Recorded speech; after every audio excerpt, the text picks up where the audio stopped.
So Gab has been trying to convince me to do this for 3 years of numerous instances. But this year, why not? So, the way this all went down, the short story. First half is the short story, and then the second half is the 3 weeks that make you change. So, 7/15 of 15, a day I will now remember. Some quick testing, make this short. A week later I come back and they say, you have cancer. Okay.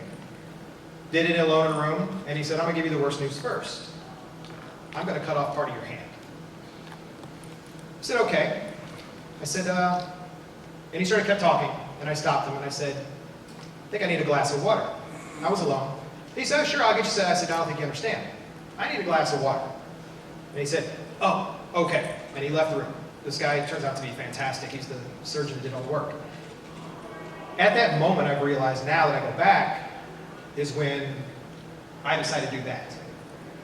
I decided to change. I decided to take it totally different than I did before. So when he came in, he said, I'm going to give you the worst case scenario that we possibly have to do.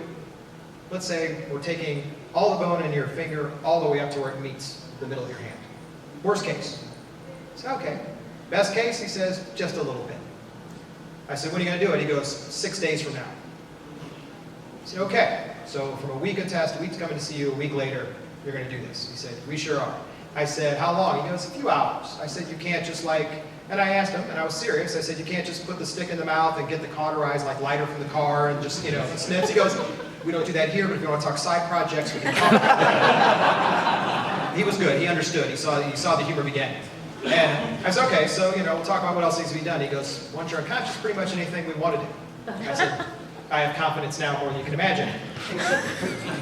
Came back a week later, checked in, went down, met an awful doctor down below that needed to run tests, got to see some of the coolest technology I've ever seen as they inject you with a dye to trace the blood throughout your body to find the lymph nodes. Some of you are familiar with the process. Unfortunately, they have to inject you right around the worst part of where you're being in pain. So I didn't like him very much. His statement was, it will be like a bee sting. You're a liar. It wasn't. Right? It was more like 65 hornets is what it was like. But to move past. And you also meet some of the most caring people, from the lady that said, I will be here your entire day. And she sat in the corner. You need a blanket? She was there. You need a drink? She was there. So you leave. So they took me upstairs. And I'd already made decisions of how it would go. And the assistants are coming by. And countless people want to invade your life and your privacy. And as Gab knows, she knew me for 7 years. It's like, I know nothing about you. I'm like, welcome to my world. This is the way I was. So he came in and he said, I need to just mark you up just to make sure. And he wrote, okay, on my hand right here.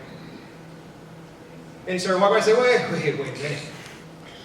I said, okay. He goes, yeah, we just mark it so we know which hand. I said, well, first of all, there's no arrow. So let's talk about which finger first. So he drew a little arrow. Then I said, let's talk about the words not okay. On this one, he said, it's a good point. It's valid. It's true, not okay. I said, now let's go back to this one. So he drew the arrow, and I said, give me your pen. So he took it, and I said, and I put a dotted line, and I drew it down to the finger where they told me it was going to happen, and then I put a dotted line around it, and I drew little scissors, and I said, cut here. To which he told me later the doctor actually laughed in the room when he saw it. Then the next doctor came in for the work they do on under your arms, lymph nodes and stuff. And they wrote okay. We repeated the same process with this other team of doctors, 2 different teams, right? No, not okay, okay, draw an arrow, let's get this working. So, lo and behold, short part of that story is my time. I'm good.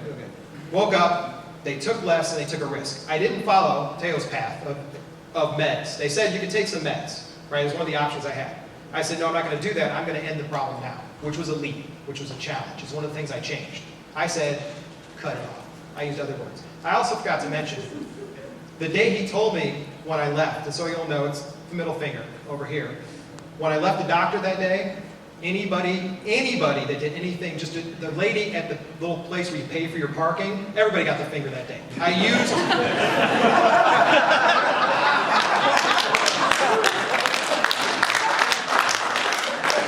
Fumbling with it, I'm like, come on, I'm like, I don't have to use this later, you get it now.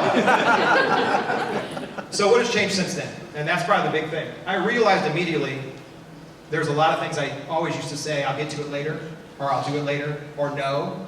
You're like, do you want to go do paint in a wine class? Well, I won't drink the wine, still don't. Sure, let's go paint. Do you want to go and make a challenge of this? There's things I've done before, skydiving, whatever, but there's other things to accomplish. What I found was the little things that drive you nuts, you have to relearn, you don't think about, that I've now challenged myself to do. Writing. Well, I realized I rested the pen in the place that doesn't exist anymore. So my handwriting's back to like grade school. Brushing your teeth. Which hand do you use? Do you think about that? Right? Little things. And one of the things that drives me absolutely insane, and those that know my cravings for sweets, is whenever I pick up M&Ms, I'm always freaking dropping 3 or 4 M&Ms because I think I have them. And I'm walking along and I realize I have one left that was pinched between my fingers because they've all fallen out where I can't quite squeeze the whole right. So it really pisses me off on a daily basis, just so you know. I do it all the time.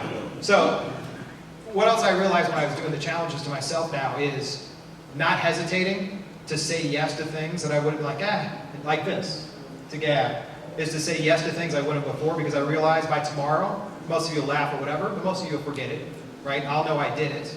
The things I do at home that I took for granted every day, I now also do out of a change in routine. So I've basically changed my daily routine to do all new things at least once a week, and it wasn't a big deal now that I look back over the past 6 months, is because everything that you think you have to get done today, well, it's still there tomorrow, right? None of it goes away.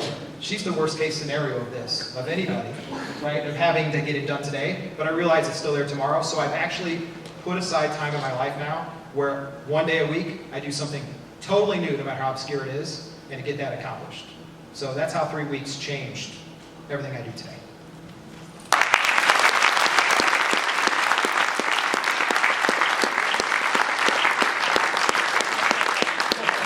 Oh yeah, and I grew a potato once into a plant for Jamie's thing. I grew, yeah.